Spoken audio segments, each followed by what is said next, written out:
apa hukumnya bersiul? Nggak boleh. Ya, ada larangan dalam hadis itu. Bersiul itu tidak dibolehkan. Kalau ada yang mengatakan siul itu karena memanggil syaitan, itu tidak ada dalilnya. Tapi bersiul secara umum itu dianjurkan untuk tidak dilakukan karena itu adalah simbol orang-orang non-muslim. Sama dengan tepuk tangan. Yang saya tahu bersiul dan tepuk tangan dua-duanya dilarang. Dua-duanya dilarang. Diambil juga daripada tradisi orang-orang kafir Quraisy. Mereka kalau tawaf di Mekah, kata Allah di Ka'bah, kata Allah SWT, illa muka'an wa tasdiyah. Mereka itu muka dan tasdiyah. Muka itu sebagian ulama mengatakan bersiul. Jadi orang Quraisy itu kalau tawaf mereka sambil bersiul dan sambil tepuk tangan. Allah SWT mengharamkan itu dilakukan, gitu kan? Baik itu dalam keadaan memang lagi tawaf atau secara umumnya bagi muslim, seorang muslim. Masya Allah.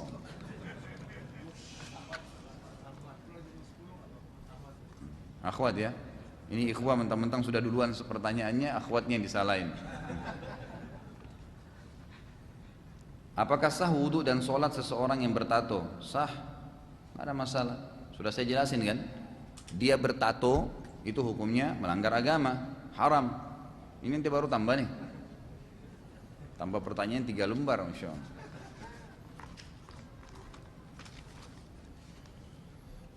Jadi sah saja dia menato dirinya berdosa. Tato itu sendiri nggak boleh, itu kan dilarang, merusak badan. Itu tidak dibolehkan, memasukkan tinta dan seterusnya. Tapi apakah sah sholat dan wudhu orang yang bertato? Sah, nggak ada masalah. Karena tidak masuk dalam hal-hal yang membatalkan sholat. Yang batalkan sholat kan jelas, tidak ada wudhu, ada najis di badan. Gitu. Tato itu bukan najis. Jadi ini bukan berarti membolehkan tato ya, karena tato itu ada bab sendiri, dilarang. Gitu kan. Apakah apabila kita melihat kucing ditendang, bolehkah kita membalasnya? Nanti Tuhannya yang balas, Allah Subhanahu wa taala. Enggak usah Anda.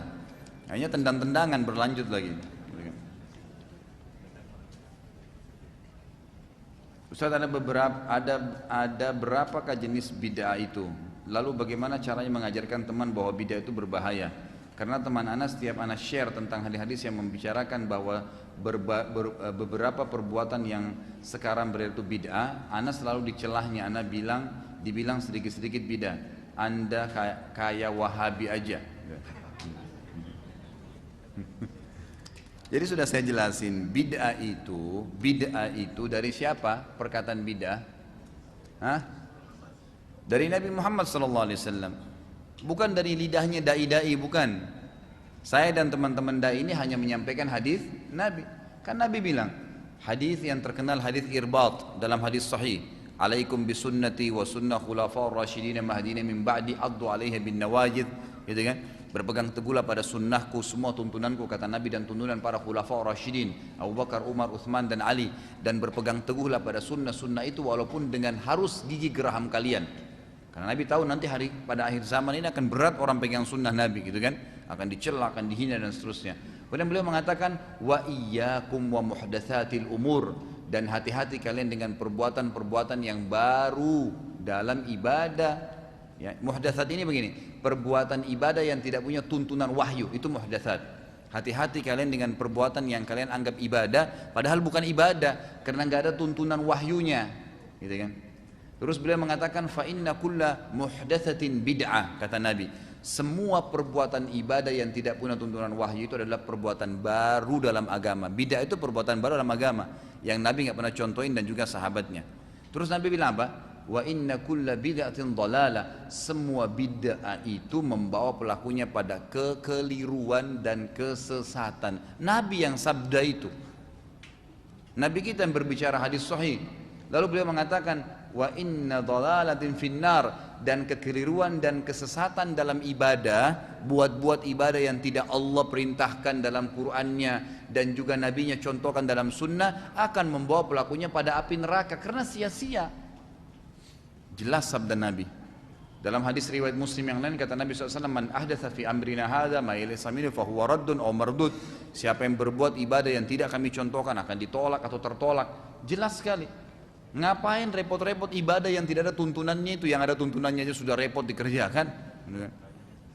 Jadwal kita tuh rutin sudah ada yang ada sunnahnya, ada qobliyah subuh, ada subuhnya, kemudian ada zikir pagi. Coba jaga tuh. Saya tanya ikhwah di sini yang sudah rutin jaga maksurat zikir pagi. Tiap hari rutin kan terjaga on time?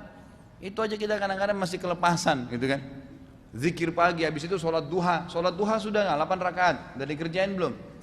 Sudah rutin belum terjaga. Kemudian sebentar kita bekerja sudah duhur, ada qobliyah duhur, ada ba'diyah duhur, itu sudah rutin. Kemudian sebentar istirahat ada qobliyah asar, ada zikir sore. Sebentar istirahat ada qobliyah maghrib, ada ba'diyah maghrib. Sebentar istirahat ada qobliyah isya, ba'diyah isya. Sebentar istirahat ada tahajud. Ini baru yang rutin, belum tilawah Al-Qur'annya, belum bersedekahnya, belum juga orang sakit, belum bakti dengan orang tua, belum silaturahim, belum banyak. Itu semua ada perintahnya, kenapa nggak dikerjain? Kenapa kok harus repot-repot cari perbuatan bid'ah ini untuk apa? Itu ngabisin waktu dan tidak diterima, saudaraku, gitu kan? Jadi kalau anda mengingatkan orang masalah bid'ah, kalau anda dikatakan Wahabi nggak apa-apa deh kalau dibilangin Wahabi, sudah. Orang ingat ini baik sunnah Nabi kok malah dibilangin Wahabi. Nggak pernah ada istilah Wahabi di zaman Nabi. Semua ustadz subhanallah yang dikatakan Wahabi pasti lisannya mengatakan qala Rasulullah, dikatakan Wahabi. Ya sudah biarin aja bilang Wahabi deh. Habis gimana sudah dikatakan Nabi mengingatkan, dia enggak. Nabi enggak pernah kerjain, saudaraku, enggak apa-apa. Loh subhanallah, nabimu dan kiaimu enggak pernah buat, kamu berani mau buat, gimana caranya? Buat-buat dalam agama, enggak boleh gitu kan. Ingatin saja, kalau masalah dia bilang anda ini selalu sedikit-sedikit bid'ah, ya sudah, yang penting kita sudah ingatin gitu kan, supaya jangan salah. Karena masalahnya yang dia buat memang bid'ah, jadi diingatin. Kalau dia buat sunnah, masa kita mau ribut-ribut? Enggak mungkin kan. Ingat, rivalnya sunnah bid'ah, lawannya itu. Artinya orang, kata para ulama, satu mengerjakan perbuatan bid'ah berarti dia mematikan satu sunnah.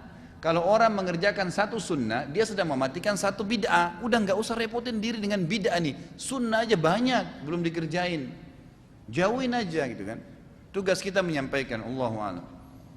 Bagaimana bila di mall atau pasar kita melihat toko-toko yang menjual pakaian yang tidak syar'i, haruskah kita mendoakan agar toko tersebut tidak lagi menjual pakaian yang seperti dipakai kaum kafir saat ini?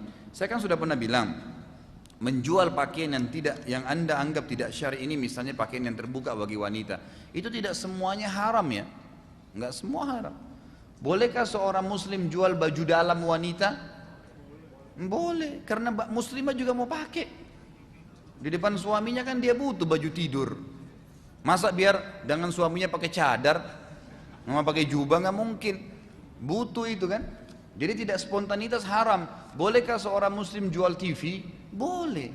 Karena TV media bisa dipakai salah, bisa dipakai benar. Nggak boleh diharamkan itu. Kecuali muslim jual khamar, nah itu haram mutlak, nggak boleh. Jadi jangan disalahin kan. Masalah kita mengatakan mudah-mudahan nanti dia bisa menjual baju yang lebih syar'i, ya silahkan. Tapi jangan divonis itu salah, ya. Itu tidak salah. Kita harus bijaksana di sini. Assalamualaikum warahmatullahi wabarakatuh. Sebenarnya bagaimana sejarah terjadinya budaya Maulid Nabi? Ada yang bilang itu dimulai era Salahuddin, ada yang bilang dimulai dari Bani Fatimiyah. Apakah Bani Fatimiyah itu adalah Syiah? Sudah saya jelaskan panjang lebar nih. Tapi saya ingatkan kembali deh. Mudah-mudahan yang sudah sering dengar nggak apa-apa, kupingnya jangan panas ya. Ini mungkin sudah 70 kali saya ulangin sejarahnya nih. Jadi dinasti Fatimiyah, kerajaan Fatimiyah itu memang kerajaan Syiah Ismailiyah. Syiah Ismailiyah yang berdiri dulunya di Maroko, kemudian pindah ke Kairo, ke Mesir. Mereka berkuasa itu di zaman kerajaan Abbasiyah, munculnya mereka itu. Berkuasa di Mesir kalau tidak salah sekitar hampir 200 tahunan, ya kan gitu. Dan memang mereka berfaham Syiah. Pada saat itu masyarakat Mesir berfaham Sunni. Salahuddin al-Ayyub adalah salah satu panglima perangnya Nuruddin Az-Zinki. Siapa Nuruddin Az-Zinki ini? Nuruddin Az-Zinki ini gubernurnya Khalifah Abbasiyah di wilayah Irak, gitu kan? Di wilayah Irak, di salah satu wilayah Irak lah. Kemudian diutuslah Nuruddin Az-Zinki ini mengutus Salahuddin al-Ayyub ke Mesir untuk mempertahankan Mesir, karena pada saat itu dinasti Fatimiyah memang sudah sangat lemah dan memang pada saat itu pasukan salib akan masuk ke Mesir. Itu kan wilayah kekuasaan Islam ya. Maka datanglah Salahuddin al-Ayyub ke sana, kemudian dinasti Fatimiyah runtuh. Ya, dengan sendirinya masyarakat Mesir sudah tidak menyukai khalifahnya pada saat itu karena dia memaksa pemahaman Syiah kepada masyarakat Mesir. Kemudian memang pada saat itu pasukan salib akan masuk dan memang mereka tidak bisa lagi punya kekuatan untuk membendung pasukan salib. Maka orang-orang Sunni di Mesir menerima pasukan Salahuddin Ayyubi dan Salahuddin ternyata betul berhasil dengan kekuatan militernya melawan pasukan salibis dan dikalahkan oleh Salahuddin. Maka Salahuddin akhirnya dinobatkan oleh Nuruddin Az-Zinki untuk menjadi gubernur di Mesir. Dan pada saat itu terhapuslah dinasti Fatimiyah. Salah satu tradisi Fatimiyah adalah membuat acara maulid. Dan waktu itu mereka buat 6 macam maulid. Maulidnya Nabi SAW, Hasan, Husain, Fatimah, Ali dan raja mereka. Dan sampai hari ini di Iran mereka masih buat itu. Sejarahnya itu. Dan awal kisahnya kenapa mereka buat maulid, karena mereka terpengaruh dengan wilayah Romawiya yang berada di belakang wilayah Alexandria di Mesir itu mereka terpengaruh di sana ya dengan orang-orang Romawi, negeri Syam lah sekarang ya, sebagian wilayah Syam itu mereka terpengaruh karena mereka punya hari lahirnya Isa. Maka orang-orang Syiah ini juga menarik untuk mengambil ya hari lahirnya Nabi Muhammad SAW. Lalu mereka buatlah supaya bukan cuma sekedar hari lahir, dibuat acara, disusunlah zikir-zikir yang seperti kita tahu sekarang. Kemudian mereka melakukannya, banyak orang-orang yang lakukan maulid tidak paham nih. Orang-orang Syiah melakukan maulid, Anda kalau tanya itu yang faham, pada saat di pertengahan mereka baca salawat dan mereka berdiri sambil meletakkan tangan di dada atau di bawah perutnya, gitu kan? Ini kebetulan saya tahu, dulu saya waktu sebelum belajar di Madinah sempat mendampingi salah satu keluarga saya, itu ketuanya waktu itu di Sulawesi Selatan kebetulan. Jadi waktu sebelum itu saya tahu betul apa yang mereka baca dan saya hafal waktu itu ya. Nah pada saat itu ternyata keyakinan mereka, kalau mereka berdiri mereka yakin ruhnya Nabi SAW sedang lewat. Dan ini berbahaya sekali, pemahaman ini berbahaya sekali, secara syar'i tidak ada. Membuat acara maulidnya tidak pernah di zaman Nabi SAW diperintahkan dan para sahabat. Zikir yang disusun juga itu tidak pernah Nabi SAW contohkan. Dan mereka menambah lagi dengan menganggap ruhnya Nabi sedang datang. Maulid Nabi berkembang karena ada perbuatan bid'ah yang Nabi tidak pernah contohkan, maka dihiasi sama syaitan. Dulu orang baca setahun sekali, sekarang dia apa? Baca setiap pindah rumah, setiap mau pergi haji, ada kematian, malam Jumat. Ini maulidnya Nabi berapa kali nih? Loh hari lahirnya Nabi berapa kali nih ceritanya? Sampai berulang-ulang diadakan. Seperti sudah tidak ada zikir lain kecuali harus melakukan ibadah itu.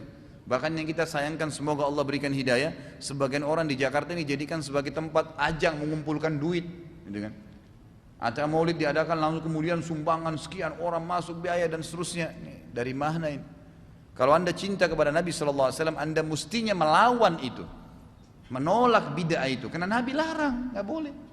Kalau kita tanya Nabi pernah acara maulid nggak? Nggak pernah. Mereka sendiri bilang gitu. Saya pernah tanya langsung, nggak pernah. Lalu kenapa Anda buat? Kan ini bagus, ngerayain hari lahir Nabi. Loh, Nabi mau nggak pernah buat? Nabi sendiri yang terima wahyu dari langit nggak pernah buat, kok kamu bisa buat? Tuh dari mana ceritanya? Tapi kadang-kadang subhanallah syaitan menghiasi untuk sebagian orang dan dia merasa dirinya benar.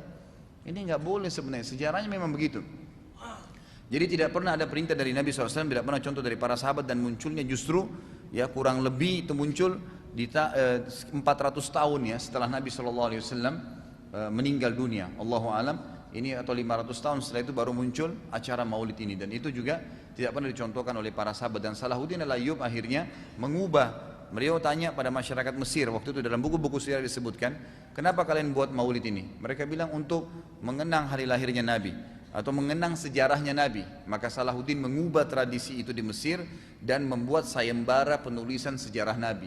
Maka akhirnya pada saat itulah mulai bermunculan buku-buku tentang sejarah Nabi Sallallahu Alaihi Wasallam. Beliau mengalihkan itu, jadi jangan sampai menjadi acara ibadah, tapi sejarah Nabi bisa dikenang dengan cara menulis buku. Allahu a'lam. Bila mana sedang bermain sosial media, bagaimana caranya kita ingkar mungkar terhadap hal-hal buruk di halaman sosial media kita? Apakah hanya dengan doa atau misalnya bisa kita memberikan komentar, "Ukhti jangan lupa tutup auratnya" dan seterusnya? Ya semampunya Anda, gitu kan? Ingkar mungkar harus semampunya, tapi intinya tidak boleh tidak ingkar mungkar ya. Harus kita ingkar mungkar semampunya. Ya, siapa yang lihat kemungkaran pungkiri dengan tangannya, tidak mampu dengan lisannya, tidak mampu dengan hatinya. Anda lihat kondisi Anda sendiri, ya, sesuaikan dengan hadis ini. Ustaz, sebenarnya apa tafsir Illiyin dan Sijjin dalam surah Mutaffifin? Apakah itu adalah kitab amalan baik dan buruk atau ada makna lain? Kitab baik dan buruk. Ya, setahu saya cuma kitab baik dan buruk, gitu kan. Jadi buku amalan baik dan amalan buruk. Di saat negara Yahudi menyerang Palestina, biasanya banyak pesan berantai untuk kita agar muslimin memboikot produk-produk yang sinyalir berasal dari negara Yahudi, yaitu Israel. Karena hal tersebut menurut sebagian orang sama saja kita menyumbang peluru pada Israel. Sebagai orang mukmin, benarkah sikap tersebut kita ikuti? Bukankah Rasulullah SAW saja pernah membeli barang dan berhutang pada orang Yahudi? Kalau memang kita pastikan Anda punya bukti nyata produk tertentu memang yang menggunakan, karena belum tentu semua Yahudi juga memberikan peluru senjatanya. Orang Yahudi itu terkenal sangat cinta dengan dunia, gitu kan? Luar biasa kalau mereka lebih cinta dunia daripada diri mereka sendiri, lebih cinta dengan hartanya, keluarganya pun bisa dijual kalau orang Yahudi itu. Dia tidak peduli dengan itu, gitu kan? Jadi mereka Allah SWT sebutkan berharap kalau mereka dipanjangkan umurnya sampai 1000 tahun. Itu sifatnya orang-orang Yahudi dalam Al-Quran disebutkan. Jadi kalau kita pastikan memang produk tertentu, ya, memang dia membantu, Anda pastikan memang membantu Israel dalam peluru itu, ya silahkan. Memang lebih baik diboikot. Dan memang itu salah satu sinyalnya adalah kalau saya sering sampaikan di pengajian agar umat Islam mandiri. Cobalah buat seperti apa yang orang Yahudi buat. Apa sih yang kita lakukan? Apa yang mereka lakukan sih? Mereka punya produk dijual di tengah-tengah kita, kita yang beli. Kenapa kita nggak buat sendiri produknya? Kan bisa. Nah, cuma kita kadang-kadang lebih senang jadi pegawai, mohon maaf ya, pegawai orang-orang Yahudi istilahnya, ya, tanda kutip maksud saya ini ya, bukan berarti menghina atau menyalahkan, bukan, tapi kita lebih senang untuk mengurus pekerjaan mereka daripada kita yang memiliki sebuah pekerjaan. Coba dobrak itu, coba berinovasi, coba siapa tahu bisa kumpul sama teman-teman, berbuat makanan, minuman, pakaian dan seterusnya gitu kan. Seperti misalnya orang-orang Yahudi buat pakaian, merek bermerek, Anda kan juga bisa buat sebenarnya. Gitu kan, bisa buat, kenapa enggak? Makanan mereka buat terkenal, kita juga bisa buat, sebenarnya bisa dibuat. Cuma umat Islam memang tidak melakukan itu ya. Makanya ini mungkin sinyal yang mesti kita ambil. Misalkan di antara 4 mazhab mengeluarkan pendapat yang berbeda dalam satu perkara, bolehkah kita memilihnya yang mana saja yang menurut kita lebih ringan? Kita lihat dalilnya. Jangan spontan, oh karena saya Syafi'i di Indonesia, udah yang penting Syafi'i saya ambil saja. Walaupun misalnya ada pendapat Imam Ahmad lebih kuat dalilnya. Atau karena dia di Saudi, pendapat Imam Ahmad yang dominan, kemudian dikatakan Imam Syafi'i lebih benar, lalu Imam Syafi'i ditolak. Enggak, bukan begitu. Kita diberikan akal sehat, yang kita pegangnya adalah dalil.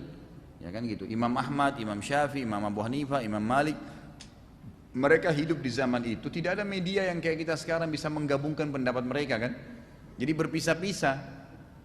Sampai Imam Malik waktu ketemu dengan Imam Abu Hanifah di Mekah, muridnya Imam Malik bilang, wahai Imam Malik, di sana di tiang sebelah sana itu ada Abu Hanifah. Jadi selama ini terkenal Imam Malik sama Abu Hanifah ini belum pernah ketemu dan selalu umumnya bentrok. Tahu kenapa bentrok? Abu Hanifah hidup di Irak, gitu kan? Ini Abu Hanifah ini meninggal tahun 150 Hijriah, bertepatan dengan hari lahirnya, tahun lahirnya Imam Syafi'i. Jadi Imam Syafi'i nggak pernah ketemu sama Abu Hanifah, tapi dia adalah imam madhab, gitu kan? Maka selalu di tempatnya di Irak waktu itu di Kufa, tempatnya Imam Abu Hanifah ini terkenal banyak hadis-hadis bohong. Maka beliau akhirnya menolak hadis ahad. Ahad ini hadis satu jalur. Fulan sahabat Nabi itu ahad, satu jalur, nggak ada sahabat lain, nggak ada jalur lain gitu. Nah beliau nolak tuh hadis ahad karena beliau takut jangan sampai pada zaman itu ada hadis-hadis bohong. Beliau cuma terima hadis yang mutawatir. Mutawatir ini lawannya ahad ya, jalurnya banyak. Jalur A, B, C sahabat, jalur A, B, D, E, F sahabat, terus gitu jalurnya banyak. Jadi hadisnya sahih. Semua mutawatir itu umumnya hadisnya sahih. Jadi kan umumnya hadisnya disahihkan. Karena banyak jalurnya satu sama lain saling menguatkan. Ama Imam Malik terbalik, hadis ahad diterima semua oleh Imam Malik. Yang penting jalurnya benar. Kenapa? Karena Imam Malik tinggal di kota Madinah. Bahkan Imam Malik disebutkan dalam bagian daripada penjelasan ilmu usul fikihnya Imam Malik, beliau mengatakan qaul wa af'al, ya kan? Ahli Madinah hujjah. Beliau mengatakan kalau tidak ditemukan dalil dalam satu perbuatan atau perkataan atau sebuah benda seperti takaran misalnya, maka beliau mengatakan perkataan dan pernyataan serta bendahnya penduduk Madinah itu hujjah. Maka beliau pernah waktu ditanya tentang takaran, Imam Abu Hanifah punya takaran untuk mengukur zakat fitrah, gitu kan? Itu ngikutin orang Kufah, orang Irak. Takarannya berbeda dengan masyarakat Madinah. Imam Malik bilang enggak, Ini takarannya masyarakat Madinah dari zaman Nabi mereka pakai nih. Nah gitu, jadi ini perselisihan lah gitu kan. Tapi masing-masing punya dalil.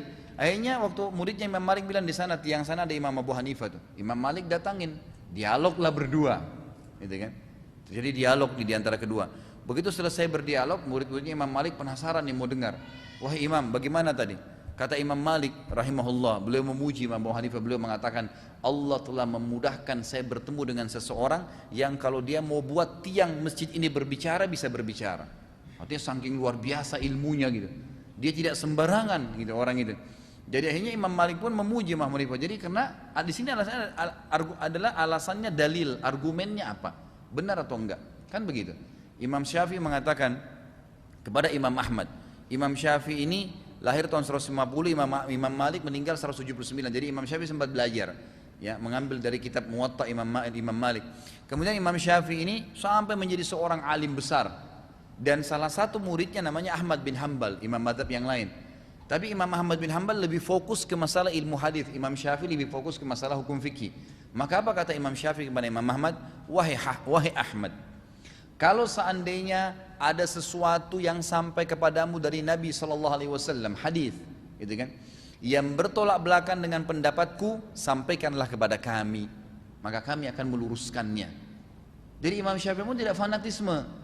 Kalau ada yang benar, mana lebih benar diambil. Dan beliau mengatakan semua yang sesuai dengan hadis Nabi maka dia madhabku. Artinya tolak semua pendapat yang salah. Dan hampir semua imam empat begitu mengatakan. Jadi kita lihat dalilnya. Mana kira-kira dalil yang lebih kuat, lalu kita cenderung kepada dalil gitu kan. Terkadang saya pernah melihat, ini kayaknya kertasnya hampir sama, satu orang yang bertanya nih. Terkadang saya pernah melihat dalam sebuah hadis terdapat dua status, misalnya sahih oleh Al-Hakim dan dinilai hasan oleh Syekh Albani. Lalu sebagai orang awam yang belum mengerti cara penilaian ilmu hadis, bagaimana hukum satu hadis tersebut? Gini aja, kalau sahih dan hasan terima. Kalau dhaif itu yang masih diperselisihkan. Jadi kalau ulama masih mengatakan, sebagian mengatakan sahih, sebagian mengatakan hasan, itu berarti masih boleh. Karena derajat yang diterima adalah sahih dan hasan. Yang diperselisihkan adalah dhaif, yang ditolak adalah maudhu, bohong, selesai. Itu konsep dasarnya. Teman saya pernah bekerja di satu perusahaan otomotif di bidang produksi motor. Dalam perusahaan tersebut karyawannya diwajibkan untuk memiliki motor merek perusahaan tersebut agar dibolehkan parkir di lokasi tempatnya bekerja. Sedangkan tidak adanya jemputan. Bagaimana bila orang tersebut mengambil kredit motor yang terdapat unsur riba di dalamnya? Dibolehkankah hal tersebut bila terdesak seperti kasus di atas? Nggak ada kata-kata terdesak dalam riba.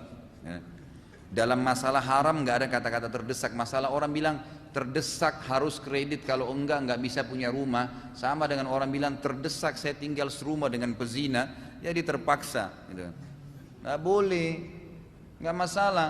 Saya pernah nasihatin ada satu ibu tuh di Kelapa Gading waktu itu, dia tanya, Ustaz, saya kalau tidak kredit rumah sekarang, ya kan, saya mungkin nanti tahun-tahun depan akan mahal harga rumah. Saya bilang begini, maaf ya Bu, saya jelaskan dulu.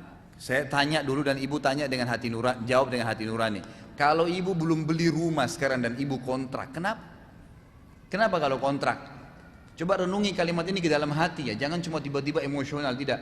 Kalau saya masih ngontrak, nanti kalau kita perasaan atau kita cuma lisan, kita akan mengatakan, wah itu kan apa namanya, masa ngontrak sih, gitu kan? Kenapa emang kalau ngontrak? Umum orang ngontrak 10 tahun, apa? Sampai Allah berikan rezeki baru beli rumah. Toh kalau kita meninggal nggak dibawa tuh rumah yang sudah dibayar cash, ditinggalin jadi warisan. Kenapa harus fokus ke masalah itu? Seperti tidak bisa kecuali memang harus haram. Enggak kok. Ingat, Nabi SAW mengatakan dalam hadis, ini hadis disahihkan oleh para ulama. Masalah rezeki saudaraku, renungi hadis ini. Kata Nabi SAW, kalau seandainya seseorang itu lari dari rezekinya, maka rezekinya akan mengejar dia seperti kalau dia lari dari kematian dan mati mengejarnya. Gak ada orang rezekinya tidak sampai ke dia, gak ada. Hadis yang lain, ini harus asas agama kita, keyakinan. Kata Nabi SAW, tidak ada jiwa meninggal dunia kecuali dia akan mendapatkan semua rezekinya. Sudah maktub itu. Ibnu Qayyim mengatakan, ingat statement yang mulia beliau pernah katakan dan sering saya ulangi, aku selalu senang dan bahagia karena dua hal. Aku selalu senang dan bahagia karena aku tahu umurku sudah ditentukan oleh Tuhanku, tidak akan bertambah sehari, tidak berkurang sehari. Dan aku selalu senang karena aku tahu Tuhanku sudah menentukan rezekiku dan tidak akan pernah diambil oleh orang lain. Itu konsep dasar agama kita. Memang sudah begitu. Rezeki anda insya Allah akan datang kepada anda biidnillah. Jadi jangan paksakan pada hal yang haram, gitu kan? Nggak usah gitu. Saya sudah kasih ide kan kemarin masalah kredit ini, teman-teman bisa terapin ya. Di beberapa pengajian sudah diterapkan itu. Jadi kalau anda misalnya butuh motor, ini contoh saja. Saya kemarin terapin di beberapa pengajian dan alhamdulillah berhasil. Jadi misalnya harga motor 15 juta, misal harga motor yang sedang atau yang bagus 15 juta misalnya. Kumpul misalnya 10 orang, kemampuan satu bulan dari gajinya misalnya dari 2,5 juta, 1,5 juta bisa dialokasikan. Baik, lakukanlah itu. 1,5 juta seperti diarisankan motor itu ya. Setiap bulan membayar 1,5 juta dari 10 orang ini, jadi terkumpul 15 juta. Setiap bulan keluar satu motor baru. Dia cuma sama temannya saja. Dalam 15 bulan, gitu kan? Mohon maaf, 10 bulan ya. Dalam 10 bulan semua sudah punya motor cash. Sederhana, nggak ada riba. Lebih sederhana, motor yang 10 jutaan aja deh. 1 juta satu orang satu bulan, 10 orang 10 bulan sudah semua punya motor atas namanya masing-masing. Cari ikhwa-ikhwa yang amanah, lakukan, gitu kan? Atas nama mereka silahkan. Itu lebih baik, lebih mudah. Kenapa nggak dilakukan? Itu kan bisa. Masuk dalam semua hal ya, termasuk KPR rumah. Ada tanah nih, ikhwa mau cari rumah. Memang masing-masing punya kemampuan dana, misalnya uang sudah siap beli rumah 500 juta misalnya, 200 juta. Baik, cari lokasi tanah di mana, ajak beberapa teman-teman keroyokin tanah itu beli. Kemudian bangunin pelan-pelan, sama-sama tinggal di sana 5 rumah, 6 rumah, bisa kan sebenarnya. Tidak, itu bisa tidak KPR, semestinya bisa begitu. Kalau mau ya, itu bisa dilakukan. Bagaimana hukumnya uang muka atau DP dalam transaksi jual beli, kemudian dibatalkan oleh pembeli? Apakah kita kembalikan atau boleh kita ambil dengan alasan yang membatalkan adalah si pembeli mengikhlaskan? Apa boleh kita ambil darinya? Jadi tidak boleh ada haram, ya tidak boleh ada hangusnya uang muka, nggak boleh. Tidak boleh ada istilah hangus uang muka dalam Islam, tidak boleh. Jadi kita kalau kasih uang muka tanda jadi ya, nanti kalau saya batal ya sudah dikembalikan uang itu. Tidak boleh hangus. Boleh dikasih tanda jadi tapi nggak boleh hangus dalam Islam. Karena ini masuk dalam larangan umumnya hadis Nabi SAW dalam hadis Bukhari melarang gharar. Gharar itu merugikan salah satu dari dua pihak. Ya, kecuali kalau tadi kasusnya misalnya ada orang kasih DP nih, dia mau beli mobil sama kita, terus kemudian dia bilang saya batal nggak jadi deh, tapi nggak apa-apa uang itu saya kasih aja. Ya sudah, dia kasih. Tidak ada hubungannya dengan syarat yang kita kasih sehingga menjadi gharar. Apakah dibolehkan rumah di pintu gerbang dikasih kelenengan sapi? Karena ada larangan memasang lonceng di rumah. Apa sama pengertiannya? Tujuan memasang kelenengan sapi agar kalau ada yang buka pintu akan tahu. Pasang bel saja. Kenapa harus ada kelenengan sapi nih? Dalam membuat suatu perjanjian atau kontrak, apakah hak dan kewajiban masing-masing pihak harus seimbang? Ataukah diperbolehkan apabila berat sebelah selama hal tersebut disepakati? Selama disepakati boleh. Ya, misal gini, kita transaksi jual beli ya, nanti saya kasih kamu 40%, saya 60% karena saya punya usaha, itu boleh saja, nggak ada masalah. Yang penting disepakati. Kata Allah SWT, kaidahnya adalah antaradim minkum, ridho di antara dua pihak. Jadi nggak ada masalah. Anda investasi, saya kasih 20%, silahkan, nggak ada masalah. Itu boleh-boleh saja, nggak ada masalah. Apakah tawassul, tabarruk, ziarah kubur dan keramat wali termasuk ajaran Islam? Tawassul itu menjadikan sesuatu benda atau ibadah ya antara dia dengan Allah. Kalau itu benda, maka dibolehkan selama memang itu juga dibolehkan dalam ajaran Nabi SAW. Seperti misalnya menjadikan Ka'bah untuk tawaf, itu kan tawassul namanya itu ya. Jadi kita beribadah di situ tawaf karena ada perintah di benda itu, di Ka'bah itu. Padahal itu kan Ka'bah batu, tapi karena ada perintah kita bertawassul dengan Ka'bah ke Allah Subhanahu Wa Taala. Itu dibolehkan karena ada perintah. Tapi selain Ka'bah nggak boleh. Rumah kita misalnya kita nggak boleh tawafin, gitu kan? Loh iya ini betul karena tawaf itu kan ibadah. Jadi nggak boleh, harusnya di tempat yang sudah ditentukan itu kalau benda. Kalau bacaan atau zikir itu dibolehkan, seperti misalnya amal soleh umumnya ya, orang berdoa berzikir itu boleh saja. Yang tidak boleh bertawassul pada benda-benda mati yang tidak ada dianjurkan, seperti ke kuburan, pohon dan seterusnya, kertas-kertas, tulisan. Tidak pernah Nabi SAW bertawassul dengan amal-amal seperti ini. Apalagi kalau tawassulnya syirkiyat, seperti minta-minta di kuburan, ya, minta-minta di pohon, ini semua tidak dibolehkan. Kalau tabarruk itu mengambil berkah. Ya, tabarruk ini sebagian ulama membahas secara panjang lebar sebenarnya ya, masalah tabarruk. Kalau tabarruk ini juga ada yang boleh, ada yang tidak boleh. Tabarruk yang dibolehkan itu seperti orang mengambil berkah dari ayat Al-Quran, membaca Al-Quran berharap ada berkahnya buat dia, gitu kan. Bakti dengan orang tua berharap supaya ada berkah dari baktinya, itu boleh saja. Bersedekah berharap supaya berkah hartanya, itu boleh saja. Tabarruk seperti itu. Tapi kalau tabarruk yang tidak boleh ini seperti orang pegang badannya orang soleh supaya berkah tangan saya, itu nggak boleh. Minum bekas airnya supaya dianggap itu berkah, itu nggak boleh. Nggak ada yang tabarruk seperti ini, kecuali untuk Nabi Muhammad SAW, ini lain. Kalau untuk Nabi Muhammad beda, karena para sahabat memang melakukan, mereka memperebutkan bekas air wuduknya Nabi SAW. Tapi perlu diketahui, sahabat tidak pernah lakukan ke sahabat yang lain, tidak pernah. Belum pernah ada riwayat masalah itu. Jadi memang ini khusus untuk Nabi SAW. Kalau anda hidup di zaman itu silahkan. Tapi kalau sekarang nggak boleh, gitu kan? Tidak boleh kita melakukannya. Ziarah kubur umumnya boleh dalam Islam. Kalau tawassul tadi saya sudah jelaskan mana boleh mana nggak boleh, tabarruk juga begitu. Ziarah kubur boleh, dianjurkan. Tapi cukup ziarah kubur seperti yang Nabi SAW contohkan. Ingat, semua ibadah yang kita ingin kerjakan saudaraku, jangan pernah kerjakan kecuali sudah tanya bagaimana kiai dan guru saya Muhammad SAW kerjakan. Itu patokannya. Kalau ziarah kubur tanya Nabi ziarah kubur bagaimana, ikutin seperti itu. Jangan tambah, jangan kurangin, gitu kan? Nabi nggak pernah siram kuburan, nggak pernah bawa kembang, tidak pernah membangun bangunan di atas kuburan. Bahkan Nabi mengatakan kepada Ali radhiyallahu anhu dalam hadis sahih, wahai Ali, saya wasiatkan, jangan kau tinggalkan satupun patung di Jazirah Arab, dan tidak kau temukan kuburan kecuali kau samaratakan dengan tanah. Anjurannya, Nabi SAW juga melarang membangun bangunan.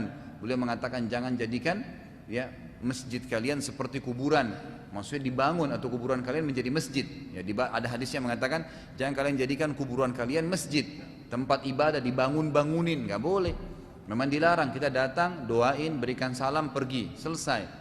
Itu anjurannya, itu ziarah kubur yang dibolehkan. Tapi kalau ziarah kubur yang lain-lain, mengambil tanahnya, bangun bangunan, menginapkan air, dianggap berhingga 3 hari baru diambil, dan seterusnya, ini semua tidak dibolehkan, kan gitu.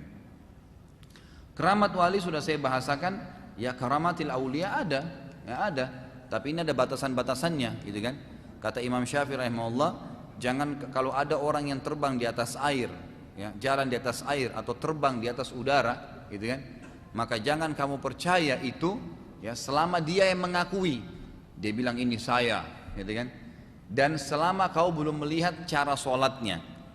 Kalau cara sholatnya seperti Nabi SAW, memang sujud dengan 7 anggota tubuh, dahi sama hidung, 2 telapak tangan, sholatnya seperti Nabi, 2 lutut dan 2 telapak kaki, maka mungkin bisa dibenarkan. Tapi ada karamatil aulia, itu ada, bukan tidak ada. Di zaman sahabat seperti Abu Darda dan Salman Al-Farisi radhiyallahu anhu pernah mendengar tasbihnya makanan, gitu kan.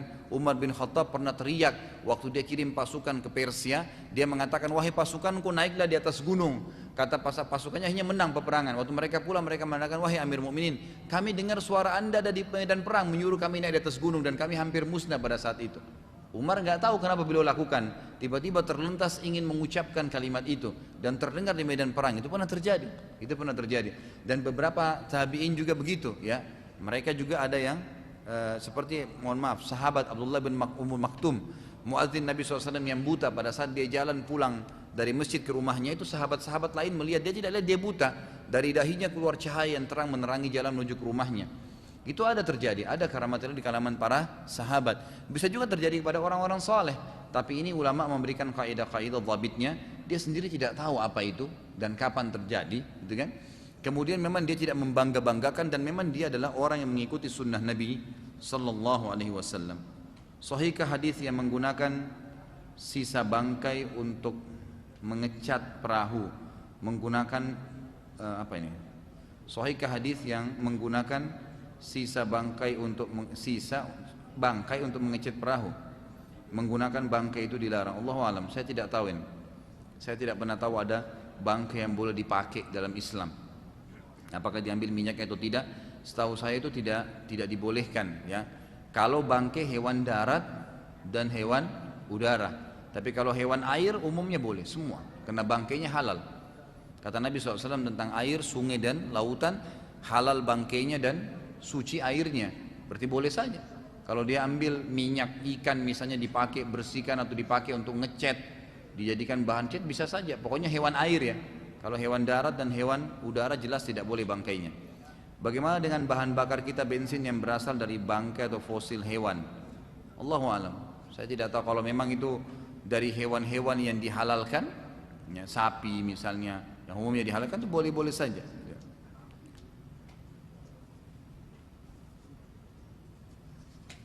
Bagaimana hukumnya mentransaksikan kucing? Ini ulama mengatakan boleh saja ya, karena adanya Abu Hurairah tadi, ya apa namanya, Abu Hurairah memeliharanya gitu kan. Ini pendapat ya, tapi ini marjuh, pendapat yang dinomor duakan. Pendapat yang utama adalah tidak boleh. Pendapat yang utama tidak boleh, karena tetap kucing dianggap bertaring. Jadi apa yang haram untuk dimakan dagingnya, haram juga nilainya. Sebagaimana dijelaskan dalam athar yang sahih, apapun yang dilarang diharamkan dagingnya, maka haram juga transaksinya. Jadi nggak boleh ditransaksikan. Kalau kucing itu kebetulan lewat kita tangkap, itu lain. Atau mungkin lewat dalam rumah kita dipelihara tanpa dibeli, itu nggak ada masalah. Jadi nggak usah repot-repot beli kucing Anggora, beli kucing ini, nggak usah repot-repot. Sumbangin aja uangnya deh. Ada buang air kecil dan besar yang tidak boleh menghadap kiblat. Apa boleh agak miring karena banyak masjid yang toiletnya menghadap kiblat? Ya, Anda berusaha maksimal aja kan. Berusaha maksimal. Kalau emang toiletnya, dan lebih baik lagi Anda berikan masukan ke masjid, apalagi masjid ya. Memang hadisnya sahih. Larangan Nabi SAW dalam hadis riwayat ahli sunan tidak boleh buang air besar, buang air kecil. Termasuk juga tidak boleh berhubungan biologis menghadap dan membelakangi kiblat. Itu adabnya memang, larangan Nabi SAW. Memelihara ikan hias apa hukumnya? Seperti ikan koi, apa ini, apalah namanya gitu kan. Intinya memelihara, saya sudah bilang tadi, lebih baik nggak usah. Tapi kalau ikan, hewan lautan itu semuanya kan halal ya, halal. Jadi kalau umumnya mubah saja, mubah, karena tidak ada masalah. Yang tadi saya bilang dilarang pelihara itu hewan yang tidak boleh dimakan, kan kaidahnya itu ya. Hewan yang boleh dimakan mubah-mubah saja, nggak ada masalah. Bila ada teman kita yang sedang bermaksiat, minum minuman keras padahal dia muslim, lalu mengolok-ngolok kita, apa ini? Dan dia bangga mungkinnya dengan perbuatannya. Bolehkah kita berdoa kepada Allah Azza wa Jalla supaya mereka dilaknat Allah, atau bolehkah dipukul? Gitu kan? Kalau kita mendoakan kepada Allah Subhanahu wa taala karena dia mengolok orang, dalam arti kata kita diolok ya, terzalimi, boleh kita mendoakan, tidak ada masalah. Supaya Allah menghukumnya boleh saja. Tapi kan saya pernah bilang begini, dahulukanlah sifat penyayang daripada sifat marah. Karena sifatnya Allah Subhanahu wa taala dalam hadis dikatakan apa? Allah berfirman, "Inna rahmati qad ghalabat ghadabi." Kasih sayangku, kata Allah, mengalahkan murkahku.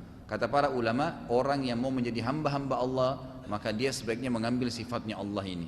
Misal gini, ada orang berbuat zalim, Anda doakan, ya Allah hancurin dia. Bolehkah dalam Islam? Boleh. Hak Anda terzalimi. Dia tidak bayar utang, dia pukulin kita, dia ghibah. Bolehkah? Boleh. Tapi ingat, Allah ijabah nih, dia mati, habis, selesai. Anda dapat apa? Enggak ada apa-apa. Dia mati misalnya, uratnya Allah tahan, ditabrak mobil, mati. Anda tidak dapat utang Anda, tidak bayar utangnya, dia juga mati, habis ceritanya. Tapi bedakan dengan kita bilang, ya Allah berikan dia hidayah, ya Allah buka hatinya supaya dia mau bayar utangnya, ya Allah mudah-mudahan dia sadar, berikan dia ilmu syar'i, berikan hidayah dalam hatinya. Lalu tiba-tiba betul Allah kasih hidayah, tiba-tiba dia datang 3 tahun kemudian sudah berjenggot, Masya Allah, kan? Kemudian datang dahinya sudah hitam, ini akhi utang saya baru tahu hukumnya nggak boleh. Selama kita sudah doakan dia dan sampai dia mati kita panen pahalanya, hak kita dapat. Yang mana Anda pilih? Makanya doakan kebaikan, kasih sayang dahulukan daripada penghancuran. Karena penghancuran itu bisa seketika datang pada saat itu karena kita terzalimi. Tapi lebih baik kita doain kebaikan gitu kan, karena kita dapat hidayahnya dan dapat penyebabnya. Masya Allah, ini saya baca yang kecil-kecil dulu ya. Ini berapa lama nulisnya nih? Apakah ajaran Syiah dibiarkan di negara Saudi sehingga pada tanggal 10 Muharram juga mereka mengadakan acara peringatan hari Asyura? Lalu terjadi insiden penembakan. Setahu saya masalah dibiarkan ya mereka warga negara Saudi ada yang Syiah. Tapi mereka disempitkan oleh orang-orang Saudi, didakwahin istilahnya ya, oleh kerajaan Saudi. Tapi mereka tetap masih ada, itu kan mereka masih ada. Kalau masalah kasus mereka merayakan acara, saya rasa tidak mungkin gitu. Karena di Saudi itu ditegasi betul, semua pelanggaran bid'ah, perbuatan-perbuatan syirik nggak mungkin ada. Itu sudah peraturan kerajaan, diberantas semua memang nggak boleh. Sampai dibentuk sebuah kelompok namanya sebuah instansi ya, resmi pemerintah namanya Hayy Amir Ma'ruf Nahi Mungkar. Itu memang tugasnya meluruskan yang salah, nangkap-nangkap penyihir, luruskan orang-orang yang berbuat ritual-ritual yang salah tidak sesuai dengan sunnah Nabi. Orang-orang kalau kita lagi umroh tuh di kuburan baki mereka berdiri ingatin orang ziarah kubur harus begini supaya tidak sembarangan orang yang ambil-ambil tanah misalnya. Ziarah kuburan Nabi diingatin ini cuma berikan salam kepada Nabi, jangan berdoa menghadap kuburan, disuruh hadap kiblat. Itu kan lalu disuruh jalan. Itu semua memang termasuk ya instansi resmi. Jadi diluruskan gitu. Apakah benar mayoritas negara Arab membiarkan penindasan negara Palestina oleh Israel dan juga membiarkan gerakan ISIS merusak nama dan nilai khilafah? Padahal negara-negara Arab itu memiliki kekuatan militer yang kuat terutama Arab Saudi. Setahu saya tidak. Jadi sekarang itu teman-teman kita di Palestina pun tahu itu ya, bahwasanya sumbangan yang paling besar masuk ke mereka dari Saudi. Sekarang ini ya LSM terbesar dunia yang paling banyak membantu sudah itu LSM Saudi. Di Indonesia ini saya tahu ada bukan ribuan ya, mungkin sudah hitungan jutaan, ratusan ribu kali masjid dibangun oleh Saudi. Banyak sekali. Belum dari Rabita Alam Islami, belum dari Ihya Turath, belum dari banyak ya LSM itu yang memang mereka masuk di sini mereka membangun masjid tuh banyak sekali di seluruh pelosok Indonesia. Belum rumah anak yatim, belum mereka membangun pesantren-pesantren, sekolah-sekolah, dan itu terjadi hampir seluruh negara Islam.